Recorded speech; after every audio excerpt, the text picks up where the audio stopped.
in Colorado and the state of Washington, they voted to legalize marijuana, not for medical use, but for recreational use. Oregon turned it down. This means that states can regulate, control, and tax the sale of marijuana in small quantities. Today, the state of Washington looked at 75 years of a national marijuana prohibition and said, it is time for a new approach.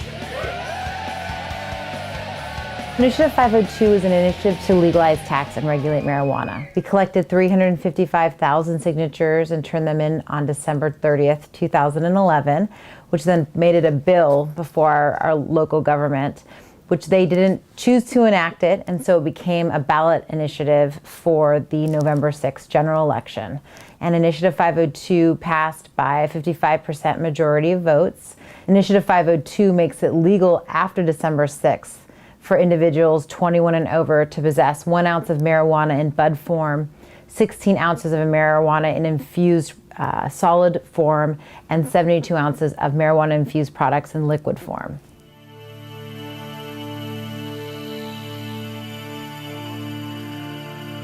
Welcome to the Green Buddha Patient Co-op. We are the oldest established co-op dispensary in the city of Seattle in Washington State. And we're about 3,000 patients. I would say 50% of my patients are cancer patients.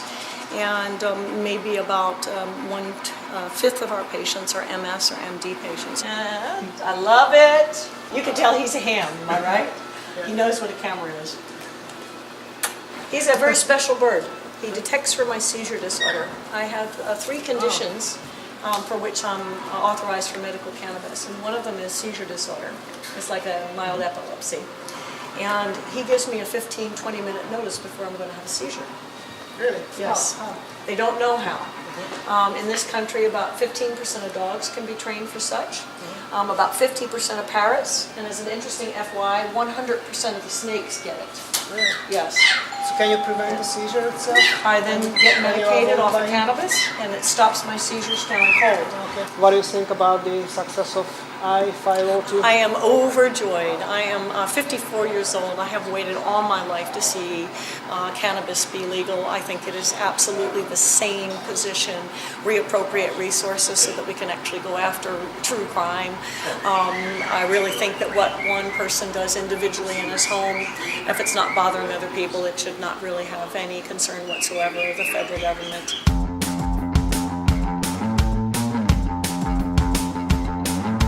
This is not just an issue about marijuana. It's not just an issue about raising revenue by taxing marijuana. This is an issue of social justice. In Seattle, for instance, 35% of all of the marijuana arrests for years had been of African Americans, even though African Americans made up only 9% or 8% of the city's population. Whites actually use it a little bit more. But African Americans are arrested at 3 times the rate of white people. On average, there's about 9,000 to 10,000 marijuana arrests in Washington State per year. Since 2000 to 2010, over $216 million has been spent statewide for the enforcement of small amounts of marijuana possession charges across the state.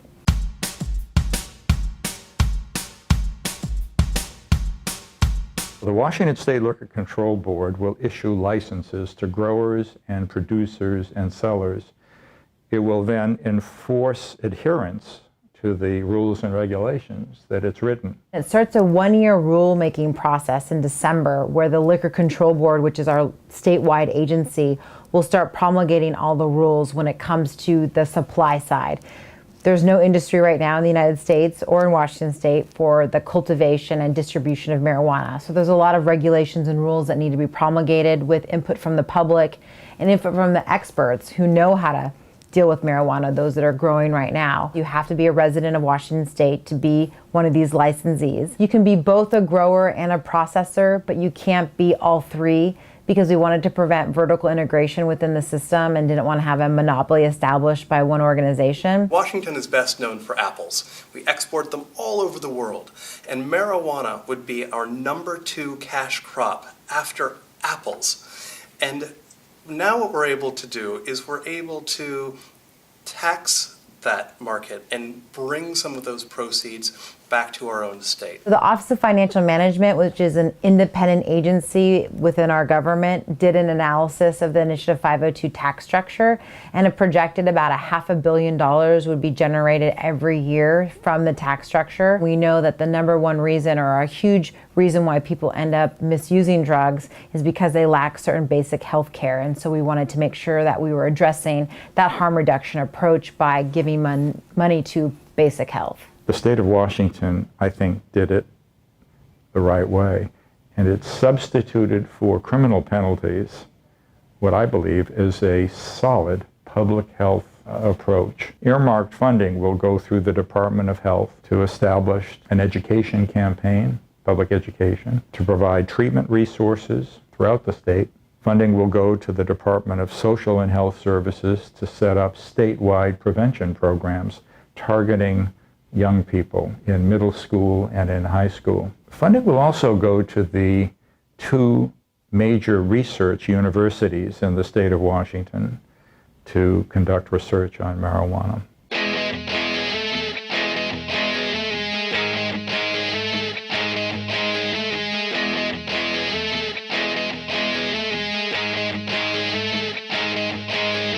For some people, marijuana is legitimately harmful, and they ask a legitimate question. If marijuana is harmful, then why increase the harm by legalizing it?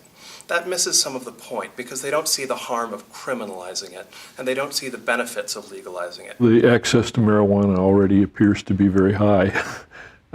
Something like 50% of kids, by the time they've graduated from high school, have already had exposure to and experimented with marijuana.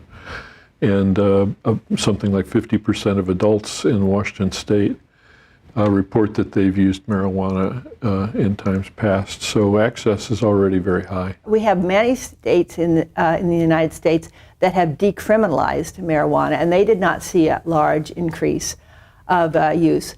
The difference between those states and this one is we are actually creating a mechanism where you can have the lawful production and sale of marijuana. There was another type of opponent for I-502 that we hadn't really seen before, and those were medical marijuana industry activists. Everybody who was against the initiative was basically making money off the unregulated environment of marijuana, whether that's the Washington Sheriff's Association, which in essence makes a living off the unregulated environment, or many of my fellow medical marijuana dispensaries. We went from 5 dispensaries to about 140 in the space of 6 months. My belief is that once 502 has fully come in, and the stores, the state licensed stores are set up, that whole industry kind of collapses. I don't like it personally, but it's time for a conversation about legalizing marijuana. What if we regulate it? Have background checks for retailers, stiff penalties for selling to minors. We could tax it to fund schools and healthcare. Less profit for the drug cartels, and police will have more time to focus on violent crime instead. Yes, on 502. It's just common sense.